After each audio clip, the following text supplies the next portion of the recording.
Hello students, my name is Rudra Pratap Singh and आज मैं इस वीडियो में आप लोगों को पी ब्लॉक एलिमेंट्स के ग्रुप 18 के बारे में पढ़ाऊंगा।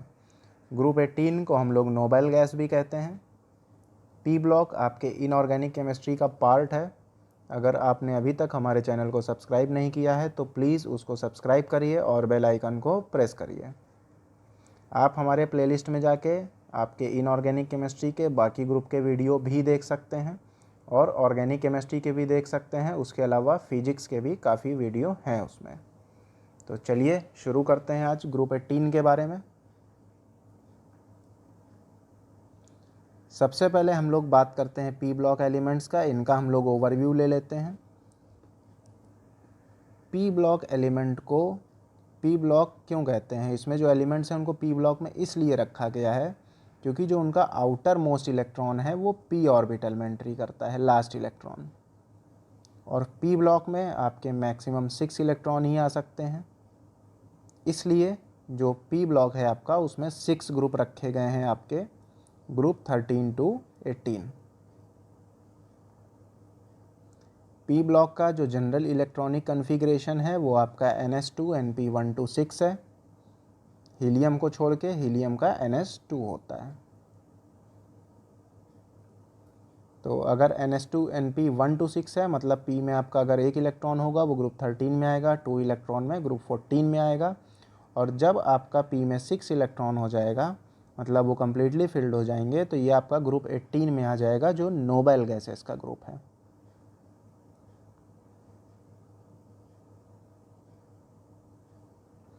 इसके बाद अब 18 ग्रुप से शुरू करते हैं हम लोग। 18 ग्रुप में जितने भी गैसेस होती हैं वो कलरलेस होती हैं और ऑर्डरलेस गैसेस होती हैं रूम टेम्परेचर पे। सारी ही नोबल गैसेस कलरलेस और ऑर्डरलेस होती हैं। अब जो इनका जनरल इलेक्ट्रॉनिक कन्फिग्रेशन होता है स्टूडेंट्स, वो क्या होता है? NS2 Np6, हीलियम को छोड़ के। हीलियम में सिर्फ NS2 होता है। तो अगर आप नियॉन की बात करें तो भी S2P6 है, आर्गन में भी सेम है, क्रिप्टन, जिनॉन, रेडॉन सब में आपका S2P6 है, जिसको आप देख सकते हैं।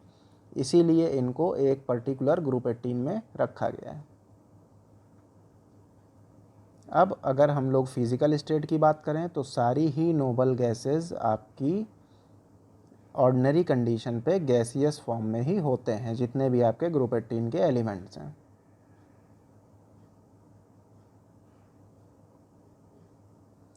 इसके बाद अबंडेंस की बात करते हैं। तो जितनी भी एयर अर्थ पे प्रेजेंट है उसका 1% नोबल गैस कॉन्स्टिट्यूट करते हैं। सबसे ज़्यादा अमाउंट में आपकी आर्गन मिलती है, उसके बाद नियॉन, फिर हीलियम, फिर क्रिप्टन और सबसे कम जिनॉन मिलती है। अगर एटॉमिसिटी की बात करें स्टूडेंट्स, तो जो एटॉमिसिटी होती है इसकी वैल्यू आपकी शो कर रही है कि जितनी भी आपकी नोबल गैसेज हैं सब की सब मोनो एटॉमिक होती हैं। और वैसे भी क्योंकि ऑलरेडी इनका जो आउटर मोस्ट ऑर्बिटल है वो कम्प्लीटली फिल्ड है तो वो किसी और के साथ बॉन्ड फॉर्म नहीं करेंगी और वो सिंगल ही एग्जिस्ट करती हैं मोनो एटॉमिक फॉर्म में। इसके बाद बात करते हैं मेल्टिंग एंड बॉइलिंग पॉइंट की। तो जैसे जैसे हम डाउन द ग्रुप जाते हैं एटम का साइज़ बढ़ता जाता है। साइज़ बढ़ेगा तो उनके बीच में वंडर वॉल फोर्स बढ़ेगा। तो वंडर वॉल फोर्स अगर बढ़ेगा तो वो स्ट्रांगली एक दूसरे की तरफ अटैच्ड होंगे एक दूसरे से। तो डाउन द ग्रुप आपका मेल्टिंग और बॉइलिंग पॉइंट इंक्रीज़ करता है। डाउन द ग्रुप मतलब हीलियम से रेडॉन जाने पे मेल्टिंग और बॉइलिंग पॉइंट इंक्रीज़ करता है ग्रुप 18 में। इसके बाद एटॉमिक रेडियाई, ये सब में कॉमन है। Atomic radii down the group बढ़ती जाती है क्योंकि एटॉमिक नंबर बढ़ रहा है हीलियम से रेडॉन की तरफ। फिर density, the density of noble gases increases down the group, ये भी आपका लगभग हर ग्रुप में कॉमन ही है। फिर हीट ऑफ वेपराइजेशन, अब क्योंकि आपकी noble gases mono atomic form में एग्जिस्ट कर रही हैं तो जो इनकी हीट ऑफ वेपराइजेशन है इसकी वैल्यू काफ़ी लो होती है। Heat of vaporisation down the group increase करती है क्योंकि डाउन द ग्रुप साइज बढ़ता है तो वंडर वॉल फोर्स बढ़ता है।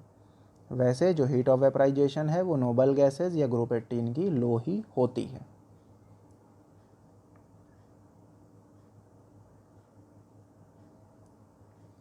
इसके बाद सॉल्युबिलिटी इन वाटर की बात करते हैं। तो जितनी भी आपकी ग्रुप 18 के एलिमेंट्स हैं या नोबल गैसेज ये स्लाइटली सॉल्युबल होती हैं वाटर में, बट इनकी सॉल्युबिलिटी हीलियम से रेडॉन की तरफ इंक्रीज करती है। इसके बाद बात करते हैं इन गैसेस के लिक्विफिकेशन की। अब क्योंकि इनके बीच में वंडरवॉल फोर्स वीक होता है और किसी तरह का भी बॉन्ड फॉर्म नहीं हो रहा है, तो इनको लिक्विफाई करना बहुत ही डिफ़िकल्ट होता है, क्योंकि इनके बीच में कोई फोर्स ऑफ अट्रैक्शन नहीं है। तो इनका क्रिटिकल टेम्परेचर भी काफ़ी लो है। क्रिटिकल टेम्परेचर स्टूडेंट्स वो टेम्परेचर होता है जिस पे कोई भी गैस लिक्विफाई हो जाती है। तो क्योंकि आपकी नोबल गैस या ग्रुप 18 के एलिमेंट्स इजीली लिक्विफाई नहीं होते हैं, इसलिए इनकी जो क्रिटिकल टेम्परेचर है वो लो वैल्यू की होती है।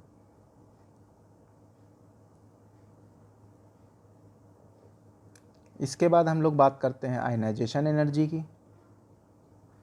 तो जितने भी नोबल गैसेज हैं उनका कन्फिग्रेशन NH2 हीलियम के केस में और बाकी सारे के केस में NH2 NP6 होता है। तो क्योंकि ये कम्प्लीटली फिल्ड हैं, कम्प्लीटली स्टेबल हैं, तो जो इनकी आयनाइजेशन एनर्जी होगी वो काफ़ी हाई होगी, क्योंकि इलेक्ट्रॉन निकलना काफ़ी डिफ़िकल्ट होगा, क्योंकि इलेक्ट्रॉन निकलते ही इसको डीस्टेबलाइज कर देगा। Ionisation energy down the group बढ़ेगी, क्योंकि साइज़ बढ़ेगा तो जो आउटर मोस्ट इलेक्ट्रॉन है उसके ऊपर फोर्स कम होता जाएगा। इसके बाद बात करते हैं इलेक्ट्रॉन एफिनिटी की। तो क्योंकि आपका ग्रुप 18 के एलिमेंट का स्टेबल इलेक्ट्रॉनिक कन्फिग्रेशन होता है, तो इनकी कोई भी टेंडेंसी नहीं है एडिशनल इलेक्ट्रॉन एक्सेप्ट करने की।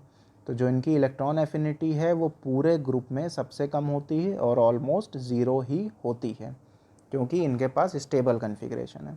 तो ये क्या करेंगे इलेक्ट्रॉन लेके। इसके बाद chemical properties of group 18 elements की। तो जितनी भी आपकी नोबल गैसेज हैं सब इनर्ट ही होती हैं नेचर में ज़्यादातर, क्योंकि इनके पास कम्प्लीटली फिल्ड ऑर्बिटल है।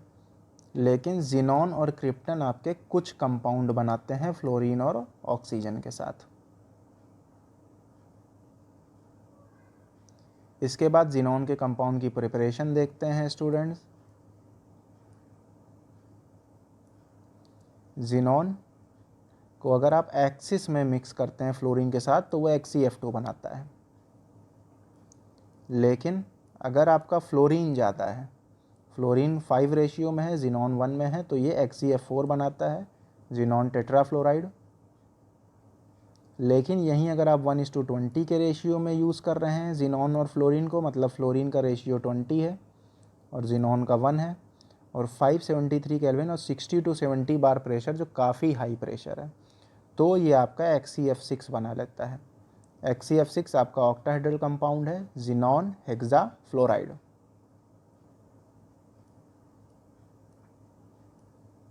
इसके अलावा आपका XeF4 O2F2 के साथ रिएक्ट करके XeF6 बनाता है और ऑक्सीजन गैस रिलीज कर देता है। तो ये आपके जिनॉन के कंपाउंड्स की प्रिपरेशन रिएक्शन थी। इसके बाद हम लोग केमिकल रिएक्शन देखते हैं जिनॉन की। तो XeF2 reacts with PF5 to give this compound, XeF4 reacts with SbF5 to give this compound, and XeF6 मतलब xenon hexafluoride reacts with water to give XeOF4 और HF। HF का use आप लोग glass etching में करते हैं। इसके बाद जिनॉन के जितने भी कंपाउंड हैं इनके स्ट्रक्चर को देख लेते हैं हम लोग।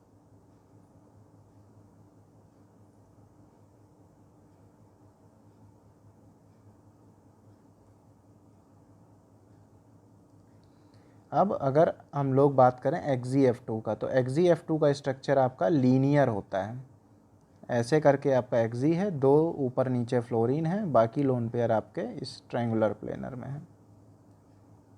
तो जो आपका XeF2 का स्ट्रक्चर है वो लीनियर होता है।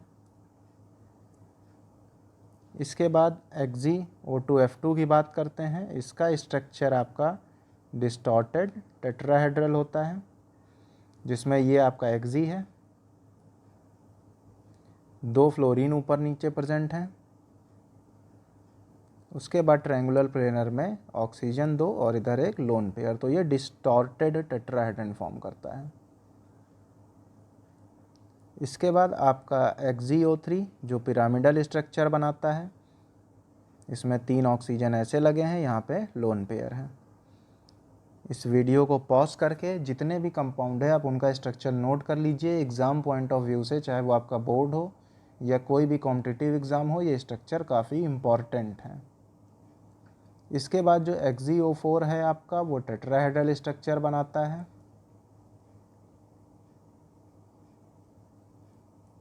जो आपका XgF4 है ये स्क्वायर प्लेनर बनाता है, क्योंकि एक स्क्वायर के फॉर्म में फ्लोरीन आपका यहाँ पर प्रेजेंट होता है, बीच में आपका जिनॉन होता है और ऊपर नीचे लोन पेयर होते हैं। तो ये आपका स्क्वायर प्लेनर स्ट्रक्चर है XgF4 का। इसके बाद आपका जो स्ट्रक्चर है स्टूडेंट्स, वो XgO3F2 है। XgO3F2 आपका ट्राइगोनल बाई पिरामिडल बनाता है, क्योंकि नीचे आपका ट्रायंगुलर प्लेनर है, ऊपर नीचे आपके फ्लोरीन है।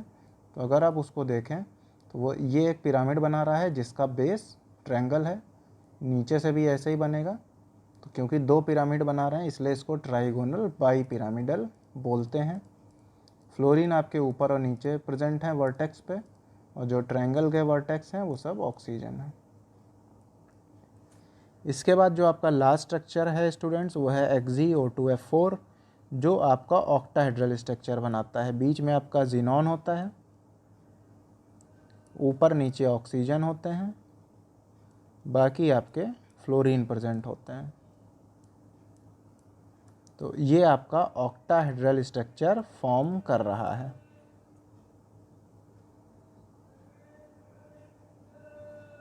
तो आई होप स्टूडेंट्स कि आपको ग्रुप 18 समझ में आ गया होगा। इसके अलावा P ब्लॉक, S ब्लॉक, इन सब के बाकी वीडियो हमने प्लेलिस्ट में डाल रखे हैं हमारे चैनल की, आप इनऑर्गेनिक में जाके देख सकते हैं। बाकी अगर आपको ऑर्गेनिक देखना हो तो वो भी प्लेलिस्ट है और उसमें फिजिक्स के भी वीडियो पड़े हुए हैं। इस वीडियो को ज़्यादा से ज़्यादा लाइक करें और अपने फ्रेंड्स के साथ शेयर करें। Thank you for watching the video.